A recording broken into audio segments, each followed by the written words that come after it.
जन्माद्यस्य श्रुतिसुनयमानैकविषयात् स्वतन्त्रस्तन्त्रज्ञो गुरुरपि गुरुर्यश्च जगताम् विमूढा यत्तत्त्वं प्रकटमिह वेत्तुं सुमनसो मुकुन्दं ध्यायामान् वातकुहकं तं स्वमहसा सर्वविघ्नः प्रशमनं सर्वसिद्धिकरं वरं सर्वजीवप्रणेतारं वन्दे विजयदं हरिं करोतु मम कल्याणं हरिर्हयमुखाभिदः गुरुश्च मध्वनामा मे वरदोऽस्तु निरन्तरम् वाणिते करवण्यम्बचरणोरपि सर्वदा मद्वाक्यसरणीर्भूयात् श्रीमदाचार्यभावगा समाश्रयेत् गुरुं भक्त्या महाविश्वासपूर्वकं निक्षेपे सर्वभारांश्च गुरो ಶ್ರೀಪಾದಪಂಕಜೇ. ಮಹಾಜ್ಞಾನಿಗಳಾಗಿರುವಂತಹ ಜಗನ್ನಾಥದಾಸರು ಫಲವಿದು ಬಾಳ್ದುದಕ್ಕೆ ಅನ್ನುವಂತಹ ಅಣುಹರಿಕತಾಮೃತ ಸಾರ ಅಂತ ಹೇಳಿ ಪ್ರಖ್ಯಾತವಾಗಿರುವಂಥದ್ದು. ಅದರ ಮುಂದುವರೆದ ಭಾಗದಲ್ಲಿ ಹೇಳ್ತಾರೆ, ಇವತ್ತು ಹೇಳುವಂತಹ ತತ್ವ ಬ್ರಾಹ್ಮಣನ ನಿತ್ಯದಲ್ಲಿ ಮಾಡುವಂತಹ ಕರ್ತವ್ಯವನ್ನು ಹೇಳ್ತಾರೆ. ವರಗಾಯತ್ರಿ ನಾಮಕ ಹರಿಗೀರಡಹಿಗಳ ವಿವರವ ತಿಳಿದು ತರುವಾಯದಿ ಷಡ್ವಿಧ ರೂಪವ ಸಾದರದಲ್ಲಿ ಅನುದಿನ ಧ್ಯಾನಿಸುತ್ತಿಪ್ಪುದೇ ಫಲವಿದು ಬಾಳ್ದುದಕ್ಕೆ. ಸಿರಿನಿಲಯನ ಗುಣಗಳ ತಿಳಿದು ಭಜಿಸುವುದೇ ಫಲವಿದು ಬಾಳ್ದುದಕ್ಕೆ. ಇಲ್ಲಿ ಗಾಯತ್ರಿಯ ಮಹಿಮೆಯನ್ನ ಈ ಪದ್ಯದಲ್ಲಿ ತಿಳಿಸ್ತಾರೆ. ನಿತ್ಯದಲ್ಲಿ ಗಾಯಂತಂ ತ್ರಾಯತೆ ಯಸ್ಮಾತ್, ಗಾಯತ್ರಿ ಅಂತ ಭಗವಂತನನ್ನ ಕರೀತಾರೆ. ಯಾಕೆ ಕರೀತಾರೆ ಭಗವಂತನನ್ನ ಗಾಯತ್ರಿ ಅಂತ ಕೇಳಿದ್ರೆ, ಗಾಯಂತಂ ತ್ರಾಯತೆ, ಯಾರು ಗಾನ ಮಾಡ್ತಾರೋ ಸರಿಯಾದ ರೀತಿಯಲ್ಲಿ ವೇದಕ್ಕೆ ಅನುಗುಣವಾಗಿ, ಬ್ರಹ್ಮಸೂತ್ರಗಳಿಗೆ ಅನುಗುಣವಾಗಿ, ಶಾಸ್ತ್ರಕ್ಕೆ ಅನುಗುಣವಾಗಿ ಯಾರು ಆ ಭಗವಂತನ ಗುಣಗಳನ್ನ ತಿಳಿದು ಯಾರು ಅವನನ್ನ ಸ್ತೋತ್ರ ಮಾಡ್ತಾರೋ ಅಂತಹ ಸ್ತೋತ್ರ ಮಾಡೋವರನ್ನ ರಕ್ಷಣೆ ಮಾಡ್ತಾನೆ. ಆದ್ದರಿಂದ ಅವರನ್ನ ಗಾಯತ್ರಿ ಗಾಯತ್ರಿ ಅಂತ ಕರೆದಿದ್ದಾರೆ. ಬ್ರಾಹ್ಮಣನಿಗೆ ಕಲಿಯುಗದಲ್ಲಿ ಭಗವಂತನನ್ನ ಒಲಿಸ್ಕೊಳ್ಳಿಕ್ಕಿರುವಂತಹ ಸರಳವಾದ, ಸುಂದರವಾದ, ಸುಖವಾದ, ಶ್ರೇಷ್ಠವಾದ ದಾರಿ ಅಂತೇನಾದ್ರೂ ಇದ್ರೆ ಅದು ಗಾಯತ್ರಿಯ ಜಪ. ನಿತ್ಯದಲ್ಲಿ ಗಾಯತ್ರಿ ಜಪವನ್ನ ಮಾಡಬೇಕು. ಸಹಸ್ರ ಪರಮಾಂ ದೇವೀಂ ಅಂತ ಆಚಾರ್ಯರು ಹೇಳಿದ ಹಾಗೆ 1000 ಗಾಯತ್ರಿ ಮಂತ್ರದ ಜಪವನ್ನ ಮಾಡಬೇಕು. ಯಾಕೆ ಗಾಯತ್ರಿ ಜಪವನ್ನೇ ಮಾಡಬೇಕು ಅಂತ ಕೇಳಿಕೊಂಡ್ರೆ ಅದಕ್ಕೆ ಶಾಸ್ತ್ರ ಹೇಳ್ತದೆ, ವೇದ ಮಾತಾತು ಗಾಯತ್ರಿ. ಸರ್ವ ವೇದಗಳು ಅಂತೇನಿದ್ದಾವಲ್ಲ ಆ ಎಲ್ಲ ವೇದಗಳಿಗೆ ಗಾಯತ್ರಿ ಅದು ವೇದ ಮಾತಾ ಅಂತ ಅನಿಸ್ಕೊಳ್ರಿ ಇರುವಂಥದ್ದು. ಬ್ರಾಹ್ಮಣ ಅವನು ಬ್ರಾಹ್ಮಣ್ಯ ಉಳಿಬೇಕು ಅಂತ ಅಂದ್ರೆ ನಿತ್ಯದಲ್ಲಿ ಗಾಯತ್ರಿ ಜಪವನ್ನ ತಪ್ಪದೇ ಮಾಡಬೇಕು. ಗಾಯತ್ರಿಯ ಮಹಿಮೆಯನ್ನ ಭಾಗವತದ ಪ್ರಾರಂಭದಲ್ಲಿ ನಾವು ಕಾಣ್ತೀವಿ. ಅರ್ಜುನನ ಮೊಮ್ಮಗನಾಗಿರುವಂತಹ ಪರೀಕ್ಷಿತ್ ಮಹಾರಾಜನಿಗೆ ಪುಟ್ಟ ಹುಡುಗ ಶೃಂಗಿ ಕೊಟ್ಟಿರುವಂತಹ ಶಾಪ ಅದು ಫಲಿಸ್ತಾ ಇದೆ. ಅದಕ್ಕೆ ಕಾರಣ ಅವನು ಗಾಯತ್ರಿ ಮಂತ್ರದ ಸಿದ್ಧಿಯನ್ನ ಪಡೆದಂಥವನು. ಅಸ್ತ್ರಗಳಲ್ಲೇ ಅತಿ ಶ್ರೇಷ್ಠವಾದ ಅಸ್ತ್ರ ಅದು ಬ್ರಹ್ಮಾಸ್ತ್ರ. ಮಹಾಭಾರತವನ್ನ ಕೇಳಿರೋರಿಗೆಲ್ಲ ಚೆನ್ನಾಗಿ ಗೊತ್ತಾಗುತ್ತೆ. ಅಂತಹ ಬ್ರಹ್ಮಾಸ್ತ್ರದ ಸಿದ್ಧಿಗೆ ಬೇಕಾಗಿರುವಂತಹ ಮೊದಲನೇ ಸಿದ್ಧಿ, ನಿಮಗೆ ಬ್ರಹ್ಮಾಸ್ತ್ರ ನೀವು ಹೇಳದ ಹಾಗೆ ಕೇಳಬೇಕು ಅಂದ್ರೆ ಅದಕ್ಕೆ ಆ ಸಿದ್ಧಿ ಬರಲಿಕ್ಕೆ ಬರುವಂತಹ ಒಂದೇ ಒಂದು ಏಕೈಕ ಮಂತ್ರ ಅದು ಗಾಯತ್ರಿ ಮಂತ್ರ. ಅಷ್ಟೇ ಯಾಕೆ, ಈ ಗ್ರಂಥವನ್ನ ರಚನೆ ಮಾಡಿಕೊಟ್ಟಿರುವಂತಹ ಜಗನ್ನಾಥದಾಸರ ಗುರುಗಳಾಗಿರುವಂತಹ ಗೋಪಾಲದಾಸರು ಕೋಟಿ ಗಾಯತ್ರಿ ಮಂತ್ರದ ಜಪದ ಸಿದ್ಧಿಯನ್ನ ಪಡೆದಂಥವ್ರು. ಶೃಂಗಿ ಭಾಗವತದ ಕಾಲದಲ್ಲಿರುವಂಥವನು. ಈಗಿನ ಕಾಲದಲ್ಲೇ, ನಮ್ಮ ಕಾಲದಲ್ಲೇ, ಕಲಿಯುಗದಲ್ಲೇ ಆ ಮಹಾನುಭಾವರಾಗಿರುವಂತಹ ಗೋಪಾಲದಾಸರು ಗಾಯತ್ರಿ ಮಂತ್ರದ ಸಿದ್ಧಿಯನ್ನ ಪಡೆದಂಥವರು. ನಾವು ಅದನ್ನ ವಿಶೇಷವಾಗಿ ಸ್ಮರಣೆಯನ್ನ ಮಾಡಬಹುದು. ವರಗಾಯತ್ರಿ ಅಂತ ಹೇಳಿದ್ದಾರೆ. ಅಂದ್ರೆ ಅರ್ಥ, ಗಾಯತ್ರಿ ಮಂತ್ರದ ಅಭಿಮಾನಿಯಾಗಿರುವಂತಹ ಬ್ರಹ್ಮದೇವರ ಪತ್ನಿಯಾಗಿರುವಂತಹ ಗಾಯತ್ರಿ ಅಲ್ಲ. ಇದು ಯಾರ ಮತ ಹಾಗಿದ್ರೆ ಸಾಕ್ಷಾತ್ ಭಗವಂತ ನಾರಾಯಣ. ದೇವತೆಗಳಿಗೆ ವರವನ್ನ ಕೊಡುವಂತಹ ವರನಾಮಕನಾಗಿರುವಂತಹ ನರಸಿಂಹ ಪುರಾಣ ಹೇಳ್ತದೆ. ಧ್ಯಾನ ಶ್ಲೋಕವನ್ನ ನಿತ್ಯದಲ್ಲಿ ಸಂಧ್ಯಾ ವಂದನೆ ಮಾಡಬೇಕಾದ್ರೆ ಎಲ್ಲರೂ ಹೇಳ್ತಾರೆ, ಧ್ಯೇಯ ಸದಾ ಸವಿತ್ರ ಮಂಡಲ ಮಧ್ಯವರ್ತಿ ನಾರಾಯಣ ಸರಸಿಜಾಸನ ಸನ್ನಿವಿಷ್ಟ. ಅಂತಹ ಭಗವಂತನನ್ನ ನಾರಾಯಣ ಅಂತ ಕರೆದಿದ್ದಾರೆ. ವರಗಾಯತ್ರಿ ನಾಮಕ ಹರಿ ಅಂತ ಸ್ಪಷ್ಟವಾಗಿ ಜಗನ್ನಾಥದಾಸ ತಿಳಿಸಿದ್ದಾರೆ. ನಮ್ಮ ಎಲ್ಲರ ಪಾಪಗಳನ್ನ ನಾಶ ಮಾಡ್ತಾನೆ. ಹರಿ ಹರತಿ ಪಾಪಾನಿ, ಎಲ್ಲ ಪಾಪಗಳನ್ನ ನಾಶ ಮಾಡುತ್ತಾನೆ. ಆದ್ದರಿಂದ ಅವನನ್ನ ಹರಿ ಹರಿ ಅಂತ ಕರೆದಿದ್ದಾರೆ. ಅಂತಹ ಆ ಭಗವಂತನನ್ನ ಚೆನ್ನಾಗಿ ತಿಳಿಬೇಕಂತೆ. ಅದಕ್ಕಿರುವಂತಹ ಒಳ್ಳೆ ಉಪಾಯ ಯಾವುದು? ಅದು ಗಾಯತ್ರಿ ಮಂತ್ರ ಅಲ್ರಿ. ಗಾಯತ್ರಿ ಮಂತ್ರದಿಂದ ಭಗವಂತನನ್ನ ತಿಳಿಯೋದು ಹೇಗೆ? ಅದಕ್ಕೆ ಶಾಸ್ತ್ರವನ್ನ ನಾವು ಅನುಸರಣೆ ಮಾಡಬೇಕು. ಆಚಾರ್ಯರು ವಿಶೇಷವಾಗಿ ಗಾಯತ್ರಿ ಮಂತ್ರದ ವಿವರಣೆಯನ್ನು ತಿಳಿಸಿದ್ದಾರೆ. ಮಹಾಜ್ಞಾನಿಗಳು, ಆಚಾರ್ಯರ ಪರಂಪರೆಯಲ್ಲಿ ಬಂದಿರುವಂತಹ ಮಹಾಜ್ಞಾನಿಗಳು ಎಲ್ಲವನ್ನ ಹೇಳಿದ್ದಾರೆ ಗಾಯತ್ರಿ ಮಂತ್ರದ ಮಹಾಮಹಿಮೆಯನ್ನ. ಒಂದೆರಡು ಅಂಶವನ್ನು ತಿಳಿಯೋದಾದ್ರೆ, ಛಾಂದೋಗ್ಯ ಉಪನಿಷತ್ತು ನಮಗೆ ತಿಳಿಸ್ತಾ ಇದೆ, ಸೈಷಾ ಚತುಷ್ಪದ ಗಾಯತ್ರಿ. 4 ಪಾದಗಳ ಅಭಿಪ್ರಾಯ ಭೇದಗಳು ಬಹಳಷ್ಟು ಉಂಟು. ಅದರಲ್ಲಿ ಒಂದೆರಡು ನೋಡೋಣ. 4 ಪಾದಗಳು ಯಾವ್ಯಾವು ಅಂತ ಕೇಳಿದ್ರೆ, ವ್ಯಾಹೃತಿ ಅಂದ್ರೆ ಭೂಹು ಭುವಃ ಸ್ವಾಹ, ಅದಕ್ಕೆ ವ್ಯಾಹೃತಿ ಅಂತ ಕರೀತಾರೆ. ಇನ್ನು ತತ್ಸವಿತೃವರೆಣ್ಯಂ 2ನೇ ಪಾದ, ಭರ್ಗೋ ದೇವಶ್ಚ ಧೀಮಹಿ 3ನೇ ಪಾದ, ಧಿಯೋ ಯೋ ನ ಪ್ರಚೋದಯಾತ್. ಈ ರೀತಿಯಾಗಿ ಒಂದು ರೀತಿಯಲ್ಲಿ ತೋರಿಸ್ತಾರೆ.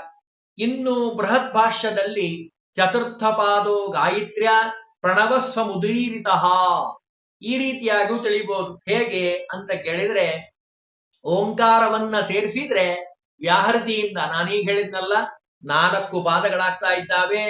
ಕೆಲವು ಕಡೆ ತ್ರಿಪದ ಅಂತ ಇದೆ. ಸಂಧ್ಯಾ ವಂದನೆ ಮಾಡಬೇಕಾದ್ರೆ ಗೊತ್ತಾಗತ್ತೆ, ತ್ರಿಪದ ಅಂತ ಕರೀತಾರೆ. ಪ್ರಣವ ವ್ಯಾಹೃತಿಯನ್ನ ಬಿಟ್ರೆ ಉಳಿದಿರುವಂತಹ 3 ಭಾಗ, ತತ್ಸವಿತೃವರೆಣ್ಯಂ ಭರ್ಗೋ ದೇವಶ್ಚ ಧೀಮಹಿ ಧಿಯೋ ಯೋ ನ ಪ್ರಚೋದಯಾತ್, ಈ ರೀತಿಯಾಗಿ 3 ಭಾಗವನ್ನ ನಾವು ಕಾಣಬಹುದು. ಅದರಲ್ಲೂ ವಿಶೇಷತೆ ಏನು ಅಂತ ಕೇಳಿದ್ರೆ, ಈ ಗಾಯತ್ರಿ ಮಂತ್ರ ಇದೆ ಅಲ್ಲ, ವೇದ ಮಾತಾತು ಗಾಯತ್ರಿ ಅಂತ ಎಷ್ಟು ಹೇಳಿದ್ದಾರೋ ಅದರಲ್ಲೂ ವಿಶೇಷವಾಗಿ ಈ ಗಾಯತ್ರಿ ಮಂತ್ರದ ವಿವರಣೆಯನ್ನು ತಿಳಿಸ್ತಾರೆ. 24 ಅಕ್ಷರಗಳಿಂದ ಕೂಡಿರುವಂಥದ್ದು ಈ ಗಾಯತ್ರಿ ಮಂತ್ರ. 24 ಭಗವಂತನ ರೂಪಗಳಿದ್ದಾವೆ, 24 ವರ್ಣಗಳಿದ್ದಾವೆ. 24 ಆ ವರ್ಣಗಳ ಜೊತೆಗೆ 24 ವಿಧವಾದ ಪಾಪಗಳನ್ನ ಮಾಡ್ತೀವಂತ ನಾವು. ಆ ಎಲ್ಲಾ ಪಾಪಗಳನ್ನ ಕಳೆಯುವಂತಹ ಶಕ್ತಿ ಈ ಗಾಯತ್ರಿ ಮಂತ್ರಕ್ಕಿದೆ. ಹಾಗಾಗಿ ನಿತ್ಯದಲ್ಲಿ ನೀವೇನು ಮಾಡ್ತಿರೋ ಬಿಡ್ತಿರೋ ಗೊತ್ತಿಲ್ಲ, ಬ್ರಾಹ್ಮಣ ಅಂತ ಅನಿಸ್ಕೊಳ್ಬೇಕು ಅಂದ್ರೆ ನಿತ್ಯದಲ್ಲಿ ವಿಪ್ರ ಅವನು ಗಾಯತ್ರಿ ಜಪವನ್ನ ಮಾಡಬೇಕು. ಅದಕ್ಕೆ ಹೇಳ್ತಾರೆ, ತತ್ ಅನ್ನೋ ಶಬ್ದದಲ್ಲಿ ಅಭಿಮಾನಿಯಾಗಿ ಬ್ರಹ್ಮದೇವರಿರ್ತಾರೆ. ಕೇಶವನ ರೂಪ ಅಲ್ಲಿ ಇರುವಂಥದ್ದು. ಶ್ವೇತ ವರ್ಣ, ಒಂದೊಂದೇ ವರ್ಣವನ್ನ ಹೇಳ್ತಾರೆ. ತತ್ವ ನಯನ ತತ್ವ, ಕಣ್ಣನ್ನ ಅಲ್ಲಿ ಪ್ರತಿನಿಧಿಸುವಂಥದ್ದು.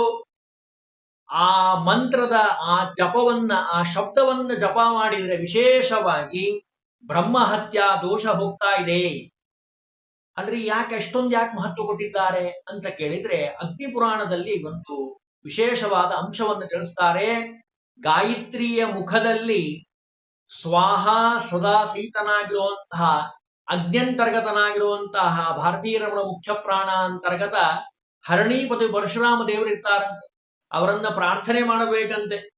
ನಮ್ಮ ಎಲ್ಲ ಪಾಪಗಳು ಅನ್ನುವಂತಹ ಬೀಜಗಳನ್ನ ಚೆನ್ನಾಗಿ ಹುರಿದು ಬಿಡ್ರಿ. ಕಾರಣ, ಹುರಿದಿರುವಂತಹ ಬೀಜಗಳು ಯಾವತ್ತೂ ಬೆಳೆಯೋದೇ ಇಲ್ಲ. ಯಾರು ಈ ರೀತಿಯಾಗಿ ಆ ಪರಶುರಾಮ ದೇವರನ್ನ ಗಾಯತ್ರಿ ಮುಖದಲ್ಲಿ ಧ್ಯಾನವನ್ನ ಮಾಡ್ತಾರೋ ಅವರಿಗೆ ಬ್ರಹ್ಮ ವರ್ಚಸ್ಸು ಬರುತ್ತೆ. ಬ್ರಹ್ಮಹತ್ಯಾ ದೋಷಗಳೆಲ್ಲ ಪರಿಹಾರ ಆಗಿ, ಎಲ್ಲ ಪಾಪಗಳಲ್ಲೇ ದೊಡ್ಡದಾಗಿರುವಂತಹ ಪಾಪ ಇದು ಬ್ರಹ್ಮಹತ್ಯ, ಆ ದೋಷ ಪರಿಹಾರ ಆಗಿ ಹೋಗುತ್ತೆ. ಹೀಗೆ ಪರಸ್ತ್ರೀ ಗಮನ, ಸುವರ್ಣಹರಣ, ಪರದಾರಾದಿ ಗಮನ, ಗುರುಪತ್ನಿ ಗಮನ, ಅಭಕ್ಷ ಭಕ್ಷಣ, ಅನ್ನನಿಂದ, ಅನ್ನತ್ಯಾಗ, ಜ್ಞಾನನಿಂದ, ಗುರುನಿಂದ, ಬಹಳಷ್ಟು ಹೇಳ್ತಾರೆ ಪಾಪಗಳನ್ನ. 24 ವಿಧವಾದ ಪಾಪಗಳನ್ನ ಹೇಳ್ತಾರೆ. ಆ ಎಲ್ಲ ಪಾಪಗಳ ಪರಿಹಾರ ಅದು ಗಾಯತ್ರಿ ನಾಮಕನಾಗಿರುವಂತಹ ಭಗವಂತನ ಧ್ಯಾನದಿಂದ ಬರ್ತಾ ಇದೆ. ಇನ್ನು ಇಲ್ಲೊಂದು ಶಬ್ದ ಬಳಸಿದ್ದಾರೆ, ಪರಗಾಯತ್ರಿ ನಾಮಕ ಹರಿಗೀರೆರಡಂಗ್ರಿಗಳ 6 ರೂಪಗಳಿಂದ ಭಗವಂತ ಇದ್ದಾನಂತೆ. ಆಚಾರ್ಯರು ಚಾಂದೋಗ್ಯ ಭಾಷ್ಯದಲ್ಲಿ ಇದರ ಬಗ್ಗೆ ವಿವರಣೆಯನ್ನು ತಿಳಿಸುತ್ತಾರೆ. ಗಾಯತ್ರ್ಯ ಸಂಸ್ಥಿತೋ ವಿಷ್ಣು ಸ್ತ್ರೀ ರೂಪ ಸೂರ್ಯ ಸಪ್ರಭ. ಒಂದೊಂದೇ ತಿಳಿಲಿಕ್ಕೆ ಪ್ರಯತ್ನವನ್ನ ಮಾಡೋಣ. 6 ರೂಪಗಳು ಯಾವ್ಯಾವು ಅಂತ ಕೇಳಿದ್ರೆ, ಗಾಯತ್ರಿಯಲ್ಲಿರುವಂತಹ ಸ್ತ್ರೀ ರೂಪ, ಮತ್ಸ್ಯಾದಿ ವಿಶಿಷ್ಟವಾದ ರೂಪಗಳು, ಮತ್ಸ್ಯ ಕೂರ್ಮ ವರಾಹ ರೂಪವನ್ನ ಸ್ವೀಕಾರ ಮಾಡಿದ್ದಾನೆ. ಇನ್ನು ಸ್ತ್ರೀ ರೂಪದಲ್ಲಿರುವಂತಹ ಹಯಗ್ರೀವ ರೂಪ, ಆಮೇಲೆ ಪೃಥ್ವಿಯಲ್ಲಿರುವಂತಹ ಪೀತವರ್ಣದ ರೂಪವಾಗಿರುವಂಥದ್ದು, ಜೀವಾಂತರ್ಗತನಾಗಿ ಶರೀರದಲ್ಲಿರುವಂತಹ ರೂಪ, ಇನ್ನು ಕೊನೆಯದಾಗಿ ಜೀವನ ಮಧ್ಯದಲ್ಲಿರುವಂತಹ ಹೃದಯ ನಾಮಕನಾಗಿರುವಂತಹ ರೂಪ. ಇದನ್ನೆಲ್ಲ ಶ್ಲೋಕದಲ್ಲಿ ವಿವರಣೆಯಿಂದ ಮಾಡ್ತಾರೆ. ದ್ವಿತೀಯಶ್ಚೈವ ಮತ್ಸ್ಯಾದಿ ಭೂತಾನಾಮ ಶ್ಲೋಕದಲ್ಲಿ ಹೇಳ್ತಾರೆ. ಕೊನೆಗೊಂದು ಮಾತು ಹೇಳ್ಬಿಡ್ತಾರೆ, ಗಾಯತ್ರಿ ನಾಮಕೋ ವಿಷ್ಣು ಏವಂ ಷಡ್ವಿಧ ಮುಚ್ಚತೆ. 6 ವಿಧವಾದ ರೂಪಗಳಿಂದ ಭಗವಂತ ಇದ್ದು ರಕ್ಷಣೆಯನ್ನ ಮಾಡ್ತಾನೆ. 6 ವಿಭಾಗ ಮಾಡ್ಕೊಳ್ಳೋದು ಹೇಗೆ? ತತ್ಸವಿತು, ಎರಡನೇದಾಗಿ ವರೇಣ್ಯಂ, ಮೂರನೇದ್ದು ಭರ್ಗೋದೇವಸ್ಯ ಧೀಮಹಿ, ನಾಲ್ಕನೇದ್ದು, 5ನೇದ್ದು ಧಿಯೋ ಯೋನಃ, 6ನೇದ್ದು ಪ್ರಚೋದಯ. ಈ ರೀತಿಯಾಗಿ ತಿಳಿಯಬೇಕು ಅಂತ ಹೇಳ್ತಾರೆ. ಅಂದ್ರೆ 6 ವಿಧವಾದದ್ದು ಆ ರೂಪಗಳನ್ನ ಚಿಂತನೆ ಮಾಡಬೇಕು. ಇನ್ನು ವ್ಯಾಖ್ಯಾನದಲ್ಲಿ 3 ವ್ಯಾಖ್ಯಾನಗಳಿದ್ದಾವೆ. 3 ವಿಧವಾದ ಒಂದು ವ್ಯಾಖ್ಯಾನವನ್ನು ತಿಳಿಸ್ತಾರೆ. ಅದರಲ್ಲಿ ಮೊದಲನೇದಾಗಿ ಓಂಕಾರ ಇದೆ, ಅಲ್ಲಿಂದ ಪ್ರಾರಂಭ. ಮೇಲ್ನೋಟಕ್ಕೆ ಕಾಣುವಂಥದ್ದು ಮಾತ್ರ ನಾನು ಹೇಳ್ತಾ ಇದ್ದೇನೆ. ಇದರ ಆಳ ಬಹಳ ವಿಸ್ತಾರವಾಗಿರುವಂಥದ್ದು, 1 ವಾರ ಹೇಳಿದ್ರು ಮುಗಿಯೋದಿಲ್ಲ, ಅಷ್ಟಿದೆ ಇದರಲ್ಲಿ ಗಾಯತ್ರಿ ಮಂತ್ರದಲ್ಲಿ. ಮೊದಲನೇದಾಗಿ ಓಂಕಾರ ಇದೆ. ಓಂಕಾರದಲ್ಲಿ ಇಡೀ ಜಗತ್ತೇ ಇದೆ, ಇಡೀ ಬ್ರಹ್ಮಾಂಡ ಇರೋದೇ ಓಂಕಾರದಲ್ಲಿ. ಬ್ರಹ್ಮದೇವರಿಗೆ ಭಗವಂತ ಉಪದೇಶ ಮಾಡಿದ್ದೇ ಪ್ರಣವನ್ನ. ಅಂಥದ್ದೇನಿದೆ ರೀ, ಒಂದ್ ಸ್ವಲ್ಪ ನೋಡೋಣ ಓಂಕಾರದಲ್ಲಿ ಏನಿದೆ. ಅಕಾರ, ಉಕಾರ, ಮಕಾರ ಮೇಲ್ನೋಟಕ್ಕೆ ಕಾಣುವಂಥದ್ದು. ಆಚಾರ್ಯರು ಮತ್ತೆ ಸ್ವಲ್ಪ ಮುಂದೆ ಹೋಗಿ ಹೇಳಿದ್ರು, ಅಕಾರ ಮಕಾರ ಅಕಾರ ಉಕಾರ ಮಕಾರ ನಾದ ಬಿಂದು ಘೋಷ ಶಾಂತ ಅತಿಶಾಂತ. ಅದರಲ್ಲಿ ಮೊದಲು 3 ತಗೋಣ, ಅಕಾರ ಉಕಾರ ಮಕಾರ. ಇಷ್ಟು ನಾವು ಚಿಂತನೆ ಮಾಡಿದ್ರೆ ಸಾಕು. ಮೊದಲನೇ ಪ್ರಾರಂಭದ ಹಂತದಲ್ಲಿ ಅಕಾರ ಉಕಾರ ಮಕಾರ 3 ಇದೆ.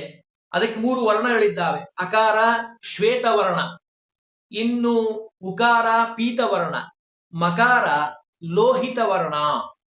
ಇನ್ನು ಭೂಹು ಒಂದೊಂದೇ ವರ್ಣಗಳನ್ನು ಕೊಡ್ತಾರೆ. ಅದರಲ್ಲಿ 3 ಮೊದಲು ನೋಡೋಣ. ಅಕಾರ ಶ್ವೇತವರ್ಣ, ಅಲ್ಲಿ ವಿಶ್ವ ಅನ್ನುವಂತಹ ರೂಪದಿಂದ ಇರ್ತಾನೆ ಭಗವಂತ. ಶ್ರೀದೇವಿ ಅಲ್ಲಿ ಅಭಿಮಾನಿಯಾಗಿರ್ತಾಳೆ. ಕಣ್ಣಿನಿಂದ ಮಾಡುವಂತಹ ಎಲ್ಲ ಪಾಪಗಳು ಪರಿಹಾರ ಆಗ್ತಾವೆ. ಇನ್ನು ಉಕಾರ ಪೀತವರ್ಣ, ತೈಜ ಸ್ವರೂಪದಿಂದ ಭಗವಂತ ಇರ್ತಾನೆ. ವಿಶ್ವ ತೇಜಸ ಪ್ರಾಜ್ಞ. ಭೂದೇವಿ ಇರ್ತಾಳೆ, ಅದು ಅಷ್ಟೇ, ಕಣ್ಣಿನಿಂದ ಮಾಡುವಂತಹ ಎಲ್ಲ ಪಾಪಗಳು ಪರಿಹಾರ ಆಗ್ತಾವೆ.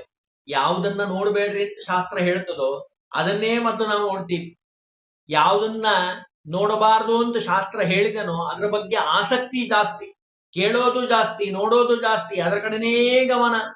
ಹಾಗಾಗಿ ಹೇಳುವಂಥದ್ದು ವಿಶ್ವ ತೇಜಸ ಪ್ರಾಜ್ಞ, ಶ್ರೀದೇವಿ ಭೂದೇವಿ ಮತ್ತು ದುರ್ಗಾದೇವಿ, ಈ 3 ರೂಪಗಳಿಂದ ಇದ್ದು ನಾನು ಉದಾಹರಣೆ ಹೇಳ್ತಾ ಇರೋದು. ಹೀಗೆ 24 ಅಕ್ಷರಗಳಿಗೂ ಒಂದೊಂದು ವರ್ಣಗಳಿದ್ದಾವೆ, ಒಂದೊಂದು ರೂಪಗಳಿಂದ ಭಗವಂತ ಅನುಗ್ರಹವನ್ನ ಮಾಡ್ತಾನೆ. ಇನ್ನು ತ್ರಿಪದ ಗಾಯತ್ರಿಯ ಒಂದು ವಿವರಣೆಯನ್ನ ನಾವು ನೋಡಬೇಕು. ಇಲ್ಲಿವರೆಗೂ ನಾನು ಹೇಳಿದೆ, ತತ್ಸವಿತೃವರೆಣ್ಯಂ ಭರ್ಗೋ ದೇವಸ್ಯ ಧೀಮಹಿ ಧಿಯೋ ಯೋನ ಪ್ರಚೋದಯ. ಅದರ ಅರ್ಥ ಏನು? ಸಾಮಾನ್ಯವಾದ ಅರ್ಥ ಗೊತ್ತಾಗ್ಬೇಕಲ್ಲ. ಹಂಗಂದ್ರೆ ಏನು, ಯಾಕೆ ಹೇಳ್ತಾರ ಅದನ್ನ, ಅಲ್ಲಿ ಚಿಂತನೆ ಮಾಡೋದು ಹೇಗೆ ಅಂತ ಕೇಳಿದ್ರೆ, ತತ್ಸವಿತೃವರೆಣ್ಯಂ ಅನ್ನೋದಕ್ಕೆ ಬಹಳಷ್ಟು ಅರ್ಥ ಇದೆ. ಮೇಲ್ನೋಟಕ್ಕೆ ನೋಡುವಂತಹ ಅರ್ಥ ಆದ್ರೆ, ಮೊದಲನೇದ್ದು ಅಷ್ಟಾಕ್ಷರ ಪ್ರತಿಪಾದ್ಯನಾಗಿರುವಂಥವನು ಭಗವಂತ. 8 ರೂಪಗಳಿದ್ದಾವೆ. ವಿಶ್ವ ತೇಜಸ ಪ್ರಾಜ್ಞಾ ತುರ್ಯ ಆತ್ಮ ಅಂತರಾತ್ಮ ಜ್ಞಾನಾತ್ಮ ಪರಮಾತ್ಮ. ಈ 8 ರೂಪಗಳಿಂದ ಅಲ್ಲಿ ರಕ್ಷಣೆಯನ್ನ ಮಾಡ್ತಾನೆ. ಅಷ್ಟೇ ಅಲ್ಲ, ಸರ್ವಲೋಕ ನಿಯಾಮಕನಾಗಿರುವಂಥವನು ಅನಿರುದ್ಧ. ಇಡೀ ಬ್ರಹ್ಮಾಂಡವನ್ನ ನಿಯಮನ ಮಾಡುವಂಥವನು ರೂಪ ಆ ರೂಪವನ್ನ ಅಲ್ಲಿ ಚಿಂತನೆ ಮಾಡಬೇಕು. ಅಂದ್ರೆ ತ್ರಿಪದ ಗಾಯತ್ರಿ ಅಂತ ಇದೆ, 3 ಭಾಗ ಮಾಡಿದ್ರು. ಅದರಲ್ಲಿ ಮೊದಲನೇದ್ದು ತತ್ಸವಿತೃ ವರೇಣ್ಯಂ. ಮೊದಲನೇ ಭಾಗಕ್ಕೆ ಅರ್ಥ ಏನು ಅಂದ್ರೆ ಅಷ್ಟಾಕ್ಷರ ಮಂತ್ರದಿಂದ ಪ್ರತಿಪಾದ್ಯನಾಗಿರುವಂಥವನು, 8 ರೂಪಗಳಿದ್ದಾವೆ, ಸರ್ವಲೋಕಕ್ಕೆ ನಿಯಾಮಕನಾಗಿರುವಂಥವನು ಅನಿರುದ್ಧ. ಇನ್ನು ಭರ್ಗೋ ದೇವಸ್ಯ ಧೀಮಹಿ, ಅದರ ಅರ್ಥ ಏನು ಅಂತ ಕೇಳಿದ್ರೆ ಸರ್ವ ಶಬ್ದಗಳು ಭಗವಂತನನ್ನೇ ಹೇಳ್ತಾವೆ. ಎಲ್ಲಾ ಅಕ್ಷರಗಳು ಶಬ್ದಗಳು ಭಗವಂತನನ್ನೇ ಹೇಳ್ತಾವೆ. ಎಲ್ಲ ಏನು ಶಬ್ದ ಬರ್ತದಲ್ಲ, ಅದು ಪ್ರಾಣಿಗಳಾಗಿರ್ಬೋದು, ಮನುಷ್ಯರಾಗಿರ್ಬೋದು, ಯಾರು ಏನೇ ಶಬ್ದ ಮಾಡಿದ್ರು, ಜಾಂಡೆ ಹೊಡೆಯೋದಾಗಿರ್ಬೋದು, ಅದೆಲ್ಲ ಉಪನಿಷತ್ತಿನಲ್ಲಿ ಗ್ರಂಥದಲ್ಲಿ ಬಹಳ ವಿಸ್ತಾರವಾಗಿ ಹೇಳ್ತಾರೆ. ಇಷ್ಟು ನಾವು ತಿಳ್ಕೊಂಡ್ರೆ ಸಾಕು. ಎಲ್ಲ ಶಬ್ದಗಳು ಎಲ್ಲ ವರ್ಣಗಳು ಭಗವಂತನನ್ನ ಹೇಳ್ತಾವೆ. ಅಲ್ಲಿ ಪ್ರದ್ಯುಮ್ನ ರೂಪದಿಂದ ಇರ್ತಾನೆ ಭಗವಂತ. ಇನ್ನು ಧಿಯೋ ಯೋನ ಪ್ರಚೋದಯ, 3ನೇ ಪಾದದಲ್ಲಿ ಸರ್ವ ಜೀವರನ್ನ ನಿಯಮನ ಮಾಡ್ತಾನೆ ಭಗವಂತ. ಸಂಘರ್ಷಣ ಅನ್ನುವಂತಹ ರೂಪದಿಂದ ಇರ್ತಾನೆ. ನೋಡಿ, ಅಂದ್ರೆ ಎಷ್ಟು ವಿಸ್ತಾರ ಮಾಡ್ಲಿಕ್ಕೆ ಸಾಧ್ಯನೋ ಇದು ಬಹಳ ವಿಸ್ತಾರವಾಗಿರುವಂಥದ್ದು. ಇಷ್ಟು ತಿಳ್ಕೊಂಡ್ರೆ ಸಾಕು. ಈ ರೀತಿಯಾಗಿ ಯಾರು ನಿತ್ಯದಲ್ಲಿ ಉಪಾಸನೆಯನ್ನ ಮಾಡ್ತಾರೋ, 6 ವಿಧವಾದ ರೂಪ ಅಂತ ಚಿಂತನೆ ಮಾಡ್ತಾರೋ, ಅಂದ್ರೆ ಕಣ್ಣು, ಮೂಗು, ನಾಲಿಗೆ, ಕಿವಿ, ಚರ್ಮ, ಪಂಚಭೂತಗಳು, ಜ್ಞಾನೇಂದ್ರಿಯಗಳು ಮತ್ತು ಮನಸ್ಸು ಅನ್ನುವಂತಹ ಪ್ರತೀಕದಲ್ಲಿ ಈ 6 ರೂಪಗಳನ್ನ ಯಾರು ಚಿಂತನೆ ಮಾಡ್ತಾರೋ, ಯಾರ್ದೋ ಒತ್ತಾಯಕ್ಕಾಗ್ಲಿ ಅಥವಾ ಯಾರ್ದೋ ಪ್ರತಿಷ್ಠೆಗಾಗ್ಲಿ ಅನಿವಾರ್ಯ ಕರ್ಮ ಅಂತ ಮಾಡದೆ ಸಂಧ್ಯಾ ವಂದನೆ ಗಾಯತ್ರಿ ಜಪವನ್ನ ಭಕ್ತಿ ಶ್ರದ್ಧೆಯಿಂದ ಮಾಡಿ ಅಂತಾರೆ. ಅದಕ್ಕೆ ಒಂದು ಶಬ್ದ ಬಳಸಿದ್ರು, ತರುವಾಯದಿ ಷಡ್ವಿಧ ರೂಪವ ಸಾದರದಿ, ಅಂದ್ರೆ ಆದರದಿಂದ ಧ್ಯಾನಿಸಿ ಅಂದ್ರೆ ಧ್ಯಾನ ಮಾಡ್ರಿ. ಯಾರೋ ಹೇಳಿದ್ದಾರೆ, ಒಂದು ಮನೆಗೆ ಹೋದಾಗ ಸಂಧ್ಯಾವನೆ ಮಾಡ್ತಾ ಇದ್ದ ಒಬ್ಬ ಹುಡುಗ, ಯಾಕಪ್ಪ ಮಾಡ್ತಾ ಇದ್ದೀಯಾ ಅಂತ ಯಾರೋ ಕೇಳಿದ್ರು. ಅದಕ್ಕೆ ಅವನೇನನ್ನು ಬೇಕು, ಭಕ್ತಿ ಶ್ರದ್ಧೆಯಿಂದ ಮಾಡ್ತೀನಿ ಅಂತ ಹೇಳಿಲ್ಲ. ಇಲ್ರಿ, ನಮ್ಮಮ್ಮ ಬಿಡಲ್ಲ, ಸಂಧ್ಯಾವನೆ ಮಾಡ್ಲಿಲ್ಲ ಊಟಕ್ಕೆ ಹಾಕಲ್ಲ ಅಂತಾಳ, ಅದಕ್ಕೋಸ್ಕರ ಸಂಧ್ಯಾವಂದನೆ ಮಾಡ್ತೀನಿ. ಆ ರೀತಿ ಮಾಡಬೇಡ್ರಿ ಅಂತಾರೆ ಶಾಸ್ತ್ರಕಾರರು. ತಿಳಿದು ಮಾಡ್ರಿ. ತಿಳಿದು ಭಜಿಸುವುದೇ ಫಲವಿದು ಬಾಳದುದಕ್ಕೆ. ಯಾಕೆ ಮಾಡಬೇಕು? ದೇವ್ರ ಪೂಜಾ ಯಾಕೆ ಮಾಡಬೇಕಪ್ಪ? ಸಾಲಿಗ್ರಾಮದ ಮಹಿಮೆ ಏನು? ತುಳಸಿ ಮಹಿಮೆ ಏನು? ದೊಡ್ಡವರಿಗೆ ಯಾಕೆ ನಮಸ್ಕಾರವನ್ನು ಮಾಡಬೇಕು? ಯಜ್ಞದ ಹಿಂದಿನ ಅಭಿಪ್ರಾಯವೇನು? ಶಾಸ್ತ್ರದಲ್ಲಿ ಎಲ್ಲದಕ್ಕೂ ಉತ್ತರವನ್ನ ಕೊಟ್ಟಿದ್ದಾರೆ. ಜ್ಞಾನಿಗಳ ಹತ್ತಿರ ಹೋಗಿ ವಿನಯಪೂರ್ವಕವಾಗಿ ತದ್ವಿಧಿ ಪ್ರಣಿಪಾತೇನ ಪರಿಪ್ರಶ್ನೇನ ಸೇವಯ, ಅವರು ಉಪದೇಶಂತಿದೆ ಜ್ಞಾನಂ ಜ್ಞಾನಿನ ತತ್ವದರ್ಶಿನಃ, ತತ್ವಜ್ಞಾನವನ್ನು ಅವರು ಉಪದೇಶವನ್ನು ಮಾಡುತ್ತಾರೆ. ಅವರ ಹತ್ರ ಹೋಗಿ ಕೇಳಿ ತಿಳಿದುಕೊಂಡು ಗಾಯತ್ರಿ ಮಂತ್ರದ ವಿವರಣೆಯನ್ನ ಗುರುಮುಖದಿಂದ ಕೇಳಬೇಕು, ತಿಳಿದುಕೊಳ್ಳಬೇಕು. ತಿಳಿದುಕೊಂಡು ಸಾದರದಲ್ಲಿ ಧೇನಿಸಿ ನಿರುತ ಜಪಿಸುವುದೇ. ಯಾವತ್ತೋ ಒಂದ್ ದಿವಸ ಮಾಡಿಬಿಟ್ವಿ ಮುಗಿದೋಯ್ತು ಅಂತ ಅನ್ನೋ ಹಾಗಿಲ್ಲ. ನಿತ್ಯ ಕರ್ಮ, ನಿತ್ಯದಲ್ಲಿ ಮಾಡುವಂತಹ ಕಡ್ಡಾಯವಾದ ಕರ್ಮ ಅದು. ವಿಪ್ರನಿಗೆ ವಿಶಿಷ್ಟವಾದ ಪ್ರಖರತೆ, ಬ್ರಹ್ಮ ವರ್ಚಸ್ಸು ಬರೋದೇ ಆ ಗಾಯತ್ರಿ ಮಂತ್ರದ ಬಲದಿಂದ. ಇವತ್ ನಾವು ಅದನ್ನ ಬಿಟ್ಬಿಟ್ಟಿದ್ದೀವಿ. ಹಾಗೇನಾಗಿ ನಮ್ಮಲ್ಲಿ ವರ್ಚಸ್ಸಿಲ್ಲ, ನಾವ್ ಹೇಳಿದ್ ನಡೆಯೋದಿಲ್ಲ. ಯಾಕೆ? ಗಾಯತ್ರಿ ಮಂತ್ರದ ಜಪ ನಮ್ಮಲ್ಲಿ ಇಲ್ಲ, ಆ ತಪಶಕ್ತಿ ನಮ್ಮಲ್ಲಿ ಇಲ್ಲ. ಅದಕ್ಕೆ ಜಗನ್ನಾಥದಾಸ ಹೇಳಿದ್ರು, ವರಗಾಯತ್ರಿ ನಾಮಕ ಹರಿಗೀರೆ, ಅವನ ಅಂಗ್ರಿಗಳನ್ನ ಹಿಡಿಬೇಕಂತೆ. ವಿವರವ ತಿಳಿದು ಪೂರ್ಣವಾಗಿ ಗುರುಮುಖದಿಂದ ಕುಳಿತು ಅವರಿಂದ ಎಲ್ಲ ಜ್ಞಾನವನ್ನ ಪಡಿಬೇಕು. ತರುವಾಯದಿ, ಅದಾದ ಮೇಲೆ ಷಡ್ವಿಧ ರೂಪವ, ನಾನೀಗ ಹೇಳಿದ್ನಲ್ಲ 6 ರೂಪಗಳು ಎಲ್ಲೆಲ್ಲಿದ್ದಾವಂತ, ಆ ರೂಪಗಳನ್ನ ಸಾದರದಲ್ಲಿ ಭಕ್ತಿಯಿಂದ ಜ್ಞಾನಪೂರ್ವಕವಾಗಿ ಧ್ಯಾನವನ್ನ ನಿರುತ ಜಪಿಸುವುದೇ ಅದು ನಿಜವಾದ ಬದುಕಿದ್ದಕ್ಕೆ ಸಾರ್ಥಕ. ಫಲವಿದು ಬಾಳ್ದುದಕ್ಕೆ. ಜಗನ್ನಾಥದಾಸರು ಇಷ್ಟನ್ನೂ ಸೇರಿಸಿ ಒಂದೇ ರೂಪದಲ್ಲಿ ಅದನ್ನ ನಮಗೆ ತಿಳಿಸಿದ್ದಾರೆ. ಆ ರೂಪದ ಚಿಂತನೆ ಧ್ಯಾನವನ್ನ ಯಾರು ನಿತ್ಯದಲ್ಲಿ ಮಾಡ್ತಾರೋ ಅವರಿಗೆ ಆ ಭಗವಂತನ ವಿಶೇಷವಾದ ಅನುಗ್ರಹ ಆಗ್ಲಿಕ್ಕೆ ಸಾಧ್ಯ. ಚಾಂದೋಗ್ಯ ಭಾಷ್ಯದಲ್ಲಿ ಇದನ್ನೆಲ್ಲವನ್ನ ತಿಳಿಸ್ತಾರೆ, ಪ್ರಮಾಣ ವಾಕ್ಯಗಳನ್ನ. ಚಾಂದೋಗ್ಯ ಭಾಷ್ಯದಲ್ಲಿ ಅಧ್ಯಾಯ 5ನೇ ಅಧ್ಯಾಯ 12ನೇ ಖಂಡದಲ್ಲಿ ಹೇಳುತ್ತಾರೆ. ಇಷ್ಟು ಆ ಗಾಯತ್ರಿಯ ಮಹಿಮೆಯನ್ನ ಯಾರು ತಿಳಿದು ಉಪಾಸನೆಯನ್ನ ಮಾಡ್ತಾರೋ ಅವರಿಗೆ ಭಗವಂತನ ಅನುಗ್ರಹ ಆಗುತ್ತೆ ಅಂತ ಹೇಳಿ ಜಗನ್ನಾಥದಾಸರು ಈ ಪದ್ಯದಲ್ಲಿ ತಿಳಿಸಿದ್ದಾರೆ.